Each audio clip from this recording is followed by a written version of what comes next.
into there. I want to talk Manchester United. Šeško in. What does that mean for Rasmus Hojlund? We keep saying it. We do. Keep asking until something happens. Yeah, I mean, look, AC Milan, we know, have held talks with Manchester United over the signing of Rasmus Hojlund. As yet, there is no agreement between AC Milan and Manchester United. Key to this is Hojlund and what he wants to do. He, I think, has yet to decide whether he wants to go to Milan. So for now, Milan are now switching their conversations from club to representatives of Rasmus Hojlund. They want to find out 100% for sure whether Rasmus Hojlund is open to this move to AC Milan. If he is, then they can advance on talks with Manchester United, because it would just be a waste of time if they continued trying to get a deal done with Manchester United only to find that Rasmus Hojlund doesn't actually want to go there. At the moment, AC Milan, their discussions with United have centred on a loan with an option to buy. Manchester United would prefer a permanent deal, or at least have a permanent element attached to any kind of loan. We think that Manchester United would consider offers of around £40 million. That can come in two guises.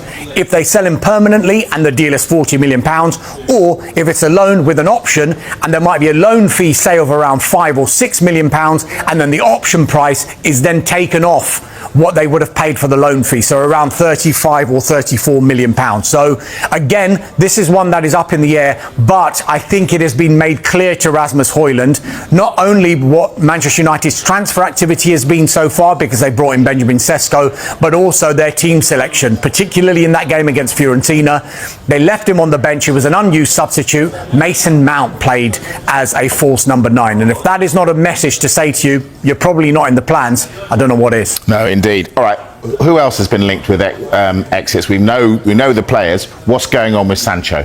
Jadon Sancho, he's a player we talk about every day, it feels like, on the transfer show. So far, no real movement, but we understand the Besiktas are the latest club to explore the conditions of a deal and show interest in Sancho. The club's president was speaking and said that they're going to do their best to sign him if Sancho wants to join the football club. And once he emerged as a potential target, Besiktas fans have taken to social media to try to convince Jadon Sancho to join Besiktas. They've left more than 5 million comments under his most recent Instagram post. And if this does happen, I mean, there's a lot of work that needs to be done for Jadon Sancho to become a Besiktas player, but he would be reunited with Ole Gunnar Solskjaer. Ole Gunnar Solskjaer brought him to Manchester United in 2021 for £73 million. So how fitting it would be if the chapter at Manchester United came to a close with Ole Gunnar Solskjaer helping Manchester United get rid of a player they've been looking to offload for a long period of time. Borussia Dortmund, they remain interested. As yet, no agreement with the club or the player. Clubs in Italy and Saudi Arabia are exploring the conditions of a deal. We know the other players United are trying to offload this summer because it could lead to potentially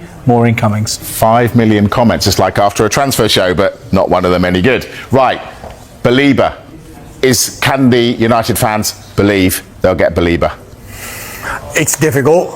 There's been no formal offer or formal approach from Manchester United to Brighton over the signing of Carlos Baleba. As we've been saying, even before Manchester United signed Benjamin Sesko, the focus has been on sales, or at least an assurance that there will be sales at Manchester United in the final 19 days of this transfer window. But it is understood that if a market opportunity was to present itself in Baleba, Manchester United want to be in a position where they can act on it. I'm not going to say that they want to be in a position where they can do the deal, just be in the mix to be able to act on it. But that is still feeling like a long way away at the moment, because it is an extremely difficult deal to do this one. Why? Tell us why. Simply because, number one, Brighton are going to ask for a huge amount of money. If you look at Carlos Baleba and his progress at the club, you could argue from a Brighton perspective, it's probably gone quicker than it did with Moises Caicedo when he was there. They ended up selling Caicedo for £115 million. Brighton will probably say, well, if Caicedo went for that much money, why can't we charge over £100 million for Carlos Baleba? Especially because it's coming within the last 3 weeks of the transfer window. The new season is about to start. What would they do with regard to replacements? On top of that, he's still got 3 years left on his contract. Brighton have got the option of a further year. They don't want to sell. There's no intention to sell. They are under no pressure to sell either. But rather like the Sesko deal, Manchester United only went in and made their feelings clear that they wanted to make a bid once Sesko had given that some sort of encouragement that he wanted to join. I think that's what would have to happen for Manchester United to really make that first move. If they believed Carlos Baleba really wanted to come to Old Trafford, could they find a way? Will they find a way? Two very different things, because it's very, very difficult to raise that kind of money. As I mentioned, the contract situation is working very much in Brighton's favour. They don't need to sell. You're right, it is a difficult deal. Manchester United and Manchester City have both kept an eye on Donnarumma's situation. However, as far as we're aware, there's been no direct contact between Manchester United and PSG, nor Manchester City and PSG, nor with the representatives of the player. That is likely to change very, very soon because of the situation he finds himself in now. Add to that, Manchester United seem to have a full goalkeeping department at the minute. André Onana, Altay Bayindir, Tom Heaton, and look at the two people on this screen as well. Manchester City have got Ederson, and they've just re-signed James Trafford. Don't forget Ortega's still there as well. And Ortega as well. Gianluigi Donnarumma agrees to join Manchester club. Manchester United target Gianluigi Donnarumma has an agreement in place to leave PSG for the Premier League. Gianluigi Donnarumma has moved a step closer to leaving PSG with a move to Manchester on the cards. Manchester United have been linked to Donnarumma throughout the summer, as a new goalkeeper seemed likely amid the club's major rebuild for Ruben Amorim. However, local rivals Manchester City have also joined the race, looking for a long-term replacement for Ederson. Whilst the citizens have already signed James Trafford from Burnley, Gianluigi Donnarumma has the ability to come in and make an instant impact, similarly to why he was considered as a replacement for André Onana.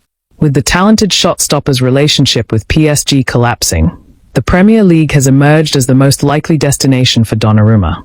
Today, the Italy goalkeeper recently penned a heartfelt goodbye message to the PSG fans, confirming his departure, with news emerging his next club is nearly lined up. Now, L'Equipe has reported that Donnarumma has already talked to Pep Guardiola and reportedly has an agreement in place to join Manchester City. With Ederson on the brink of a move to Galatasaray, City have now moved for the talented goalkeeper, beating Manchester United to their target. However, it's been reported that United are looking to back Onana for another season, with some impressive young talents coming up through the ranks. Royal Antwerp's Sen Lammens is also still on the cards, having greenlit a move to Old Trafford already, wanting to join Ruben Amorim's team. Whilst he isn't the same caliber as Donnarumma, Lammens would be more of a backup to Onana, ready to step in if needed in the same way Altay Bayindir has done. As such, it's unlikely that Lammens will be signed unless Bayindir goes, leading to the club relying on the continual development of their talented youngsters for the future of the club. Manchester